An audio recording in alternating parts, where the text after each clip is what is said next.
Hello, Patreon friends. It's been a while since I've done a video, and today I am working on piecing a huge quilt for a show, and I thought, this might be a good time to do a video and do a little tutorial on this technique that I use, at least for this quilt, and have used for previous blocks and some of my other quilts.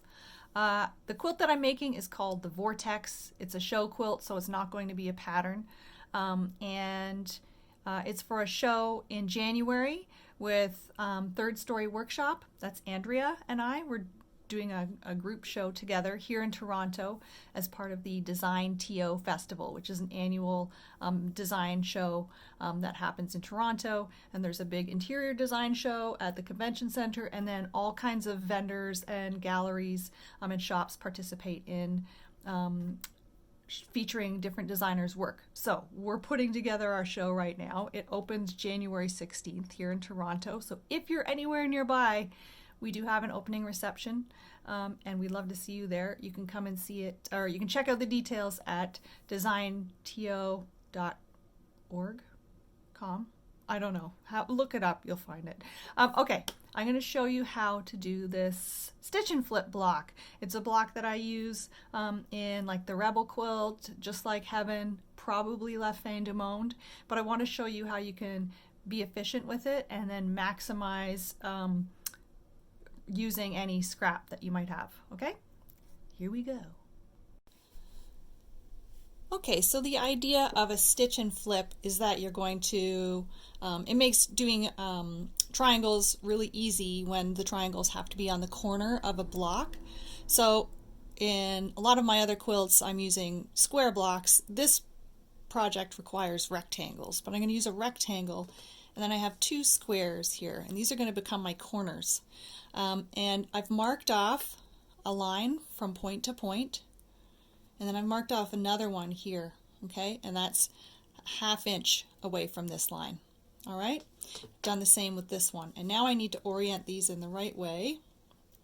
So I'm going to put this one, you match it right up to the corner, and what's going to happen is I'm going to stitch along here, and then this will flip open and become my little beveled corner, okay? So there's that side, but then I'm also going to do this one at the same time. So this one goes this way. So you can see the way I've got it laid out, there's a smaller triangle here. That's where it should be on the outer corner, and this is a smaller triangle here. It'll make sense in just a second why I've done two lines.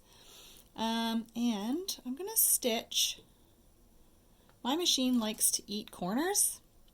Doesn't seem to matter that it's, you know, an expensive machine. It likes to pull corners down. So I like to start stitching from this side, because then that way I'm not feeding a corner into my machine. So I've pinned these in place.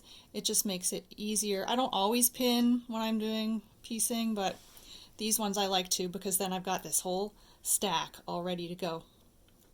All right, so I'm going to take this, and hopefully you can see my machine okay. I'm going to do as much chain piecing as possible. So I'm going to start on this corner.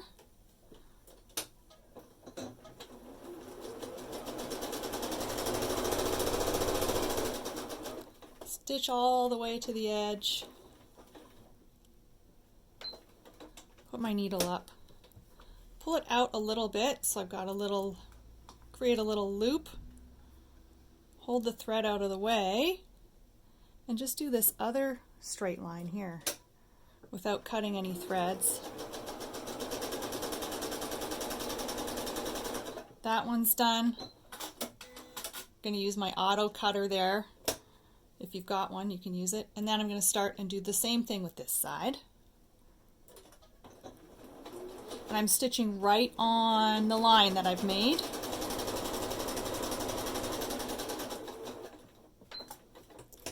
Pull it out, around, back in.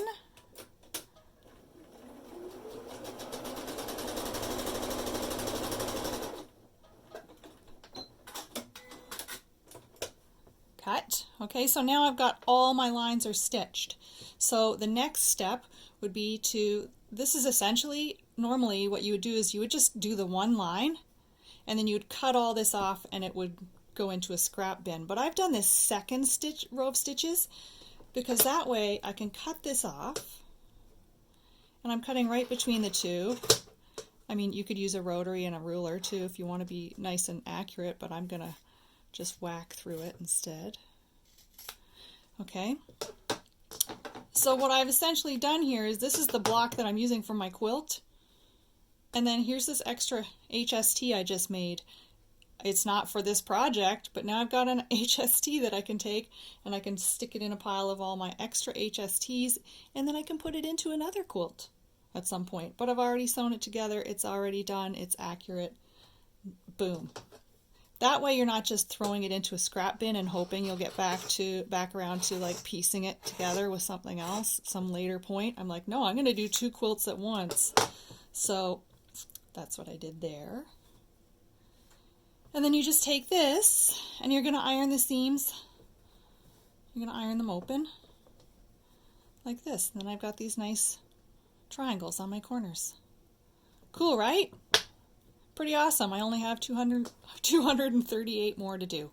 So go me. Yay. That's my little tip for today. That's the stitch and flip method. Pretty easy. If you don't feel like doing that extra step, doing this whole thing, you don't have to, but now I'm kind of excited to have all these extra HSTs when I'm done this big project, and then I can do something else with them. That's it, buds.